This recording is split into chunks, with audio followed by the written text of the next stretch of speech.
Hello, my name is Klaus, and it's my pleasure to give you a brief look at goPassport and some of the challenges associated with using data to reduce the impacts of the current pandemic on international travel. While I'm not really at liberty to provide details of algorithms and data models we use, in any detail at least, I can give you a few insights and highlight some of our challenges.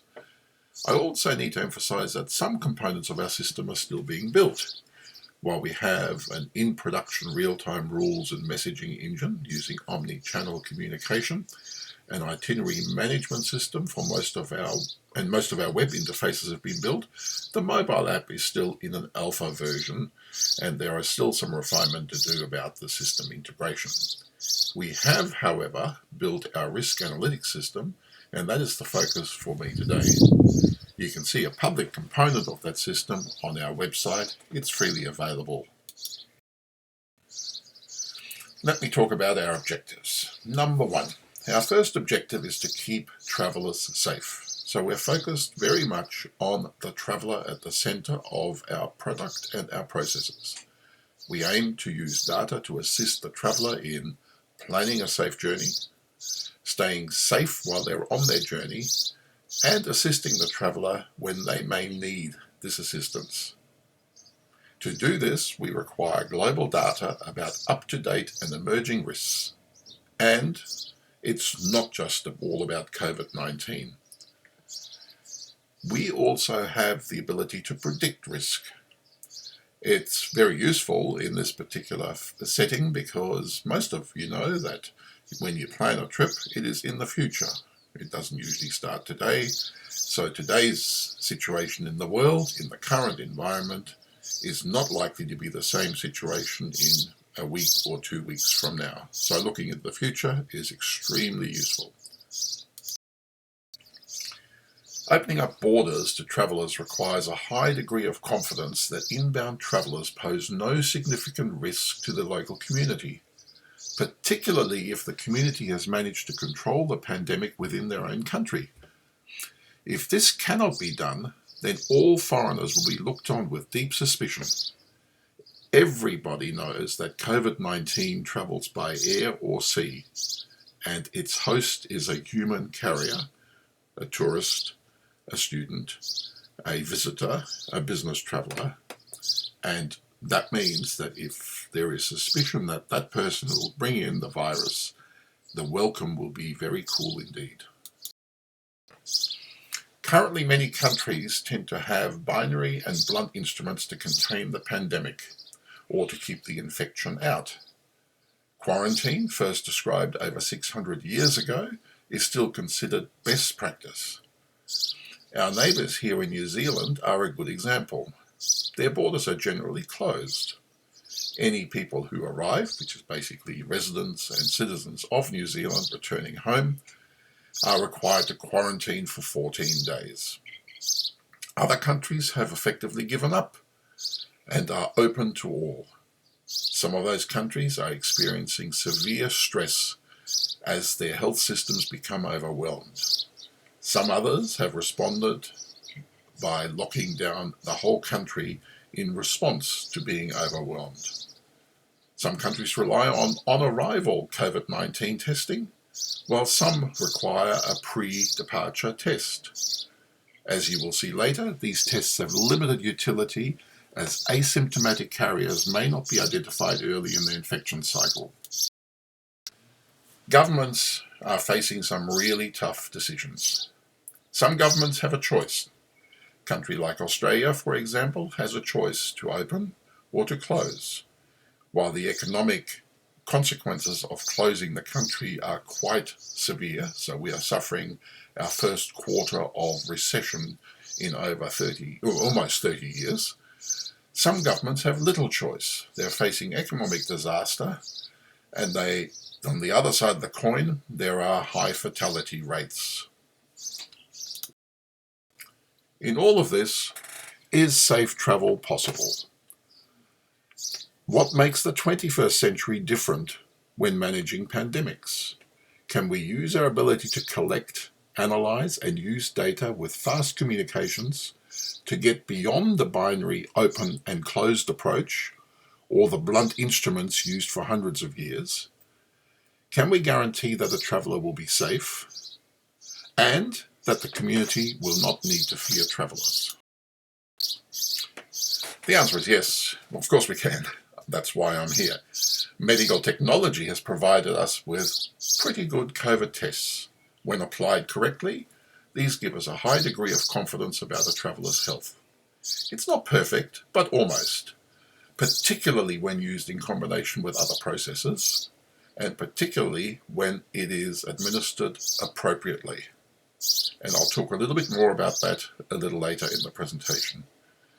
We have the technology to allow individualized pathways for travellers to be constructed based on the actual risk they may represent.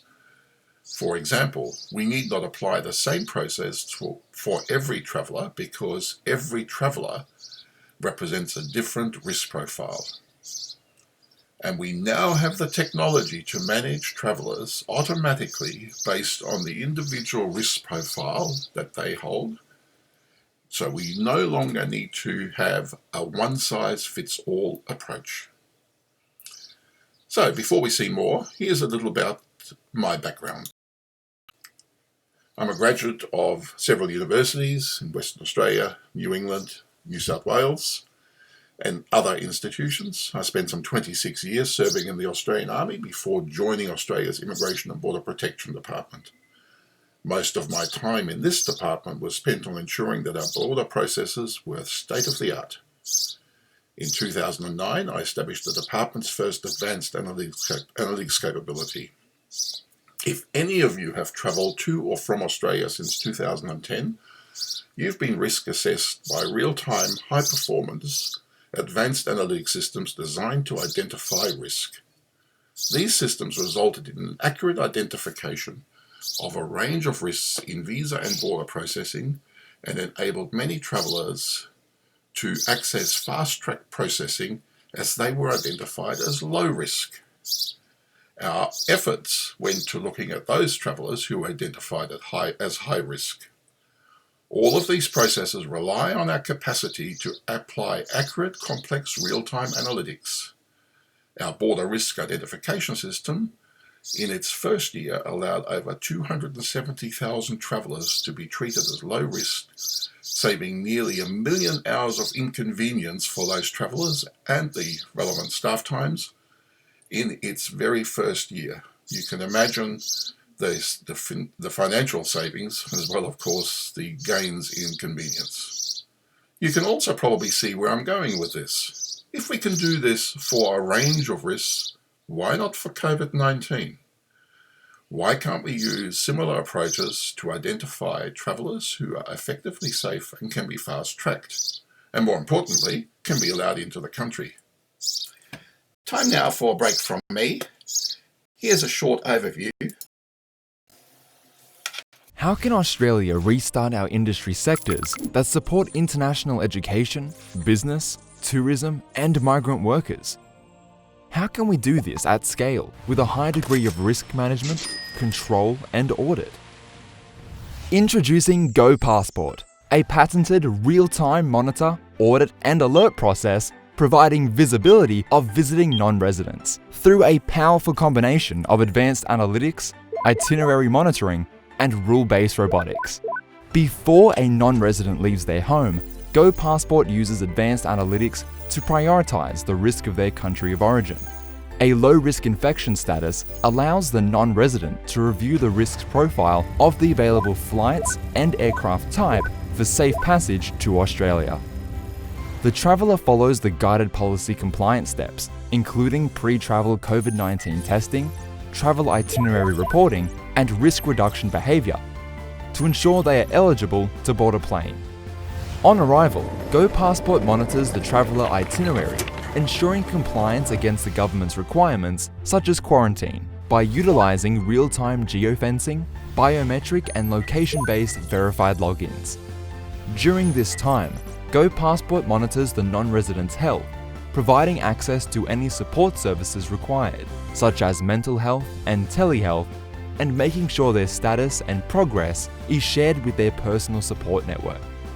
Then, when travelling in Australia, goPassport monitors the itinerary pathway, tracks the visitor's self-declared health status, and generates alerts should the traveller trigger non-compliance. In the event of an illness or status change in their pathway, goPassport automates the next best action procedure, escalating rapid contact tracking policy and telehealth management, vastly reducing time to respond for containment of spread.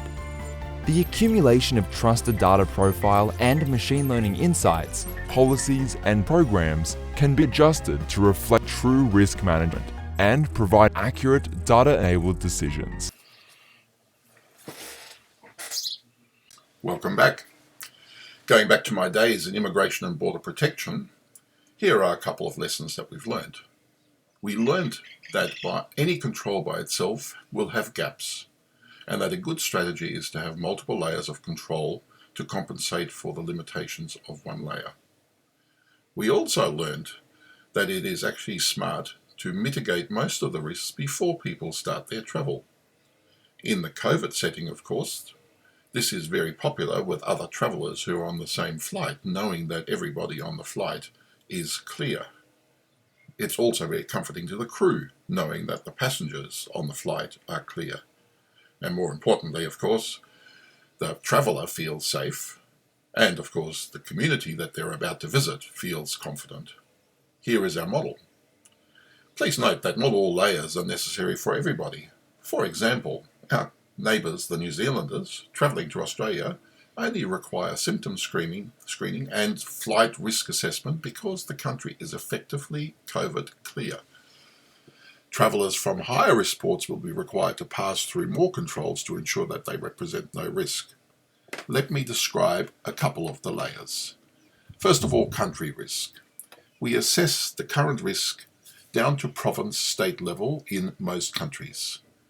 We're using publicly available data, and we're using multiple data sources, as we found that a single data source tends to have unreliable features. So again, multiple sources will increase the reliability of our assessment. We look at a traveller's travel history. This is important as a person may well, over the last 2 weeks, before travel, have visited locations that are higher risk than their home country. For example, a New Zealander who has been to the United States in recent days will be considered to be a much higher risk than a person travelling directly from Auckland to Sydney. Symptom checking. There are two sorts. There is the symptom checking carried out by professionals, symptoms checking carried out by professionals at border control points, and you've all seen some of the pictures of the temperature scanning. You may even have been subjected to that yourself. And then there is the self-symptom assessment. goPassport includes a self-assessment component, and yes, that the results of that are recorded and monitored, and if the symptoms indicate that the person may require assistance, goPassport will alert them to seek some further medical assistance. I'll discuss COVID testing a little bit more later. It's a very powerful tool when used correctly, not very useful when it's not used correctly. Once vaccines become available, we have the ability to record and assess the risks posed by travellers who have been vaccinated. We already know that, like influenza vaccines, they are not silver bullets. Their effectiveness is unknown and will be unknown for some time, and we don't know how long the immunity, if people have appropriate immunity, will actually persist. We assess airports, aircraft and airlines.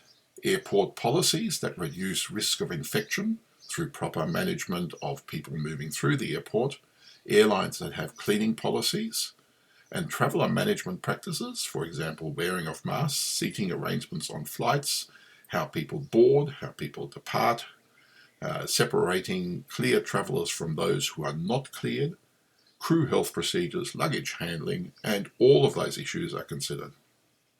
Importantly, we look at the route taken. We consider the length of flights, traveller mix. For example, mixing low and high risk travellers on the same aircraft in a transit hub is not a particularly good idea.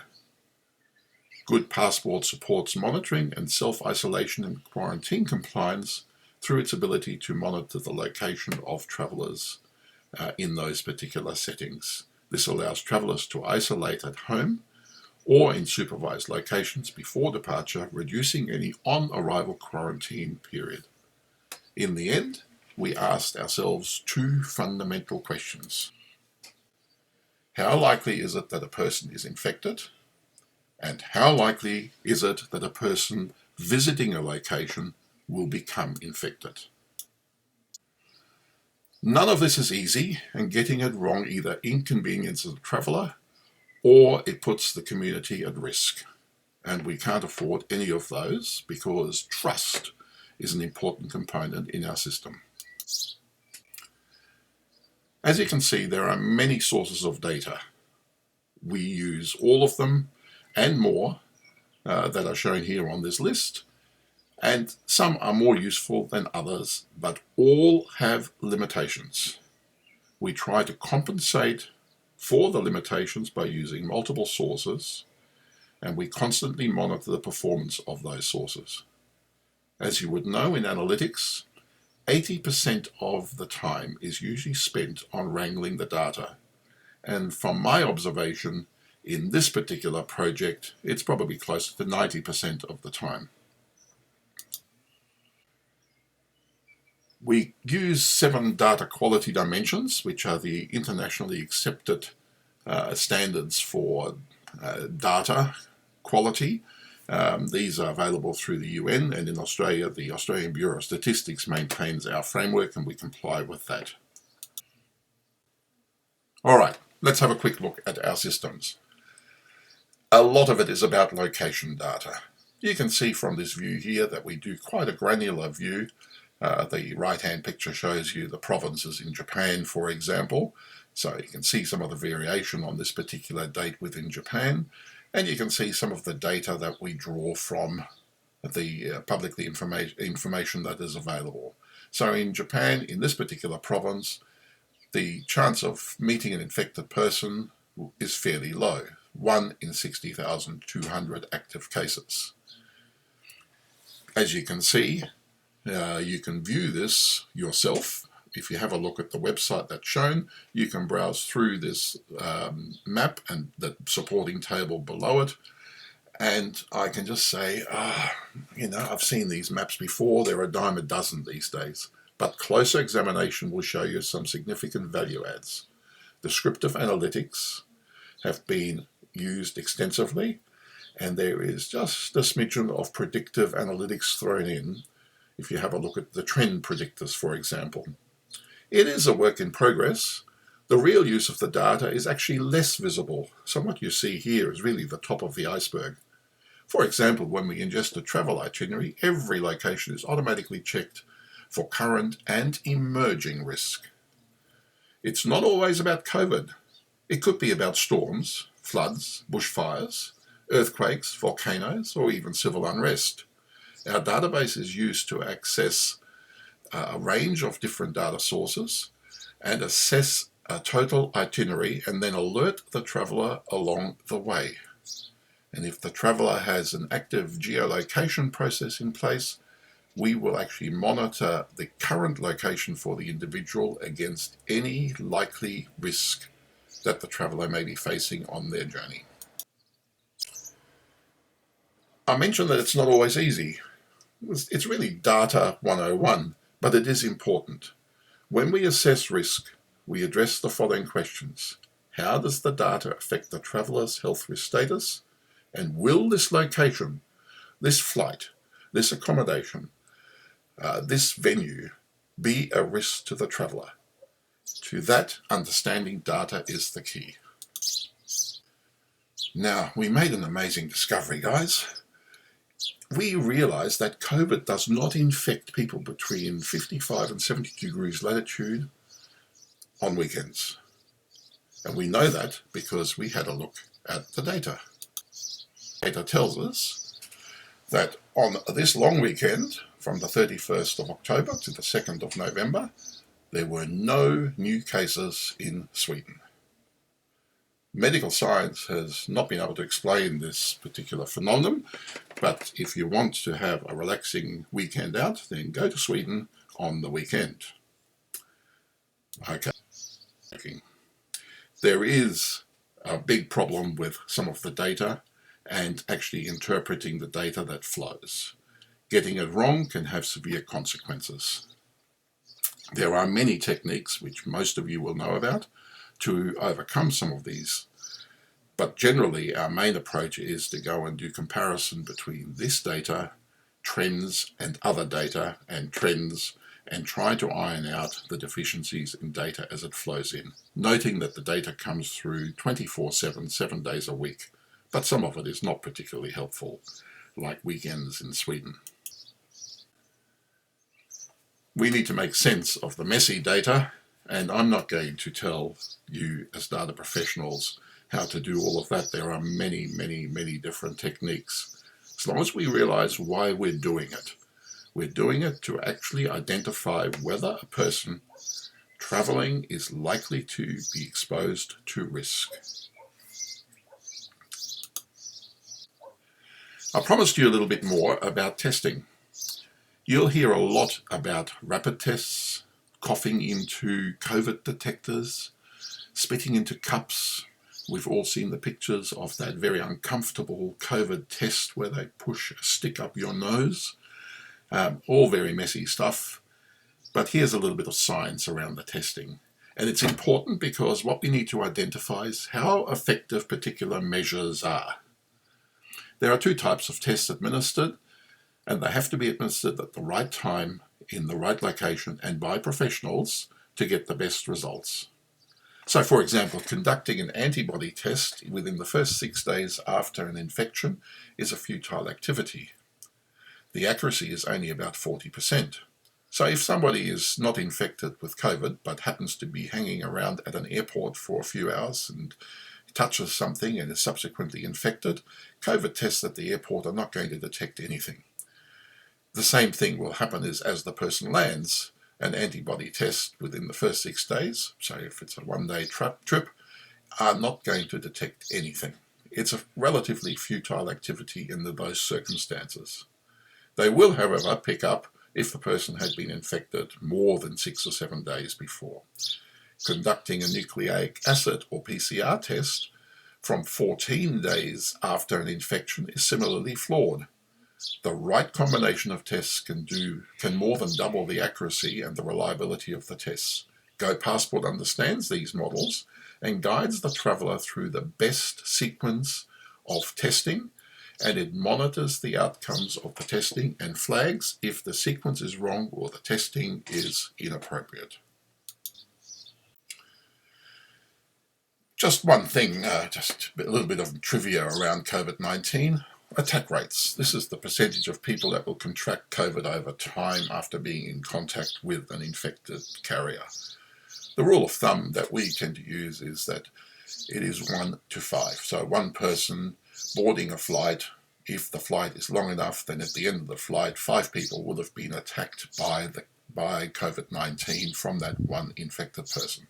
The science comes from an analysis done in China based on fast train travel, and you can see some of the details that the attack rate for each seat increases by 0.15% for every hour that the person has travelled with an infected person. This is important for us because Australia is a long way from anywhere, and most flights tend to take more than 12 hours to get here. So the longer you're on the plane with an infected person, the higher the rate of being infected. For people sitting in adjacent seats, this increases even further to 1.3% per hour. Passengers sitting within 3 rows or 5 columns, the rate varies between 0 and 10%. So how reliable are the components of our controls? Here are some suggested numbers. They're not the actual numbers we use now. They were the starting points that we worked on from the beginning of the process before we started applying some measures and validated the tests. But they're pretty good guidance to start with. Each of them have different levels of accuracy. Note the last one, immunisation. We really don't know yet. So we've said the World Health Organization seems to accept a vaccine that has 50% effectiveness as an effective vaccine. That means those vaccines that just get over that threshold will be 49% non-effective. It's also important to go and work out how each component in a journey affects the overall risk rating. Obviously, symptom screening done by yourself will have a very low impact on the rating because it is highly unreliable, whereas testing, of course, can be, if it's done properly, extremely reliable. Let's at a journey. You can see here that these are three options of flights. So from the left to the right, there's a KLM-based flight, a Finnair-based flight, and the British Airways flight. They all go from London to Sydney, and they all take different routes. You can see that we calculate the risks of ports. We calculate issues such as, is there an overnight stay on the way, and where is that overnight stay? We look at departure and arrival times. We look at aircraft types. So you'll see the Finnair flight, for example, uses a small Embraer 190 aircraft, which is a narrow-body aircraft with 3 seats in a row. Not much opportunity to get out of the way of other travellers in one of those flights. You can imagine that all of those factors lead in, so the flight duration is for the first flight, the British Airways one, you're travelling for 36 hours. The Finnair flight, you're travelling for 54 hours. And the British Airways flight on the right-hand side, is 22 hours. And the British Airways flight is a direct flight with a short stopover in Singapore, where there is a low airport risk rating. All of this data has to be made to work. And this is how it's communicated. The traveller is sitting in the middle, and basically the traveller, as they move through, provides data and is measured for risk all the way along that path. Information is provided to the right place at the right time and in the right form. goPassport gets information to the traveller using omni-channels, so SMSs, in-app messaging, etc. Government agencies are able to access critical data. So, for example, the border authorities need to know just whether a person is clear or not clear. Airlines need to know the same thing. All of this requires a high level of automated real-time messaging based on a constant analysis of the traveller's intended and actual location and the traveller's relationship to risk location. Here's the really exciting thing, and I've left it for the last minute or so. Once we have fully deployed, we will start collecting data about test results, routes taken, locations, and we will be able to refine our risk data models. We'll increase the accuracy, and we will increase our ability to look forward and predict. We will be able to see more accurately problematic locations, flights, accommodation providers, and other risk vectors by tracing back occurrences of infection during travel. This is an extremely powerful capability, and it really motivates us to keep moving forward. Just to finish off, we follow the Australian privacy principles. We are GDPR compliant by design. Importantly, data is encrypted end to end, and travellers at the end of the journey can ask to have their data completely wiped from all our systems.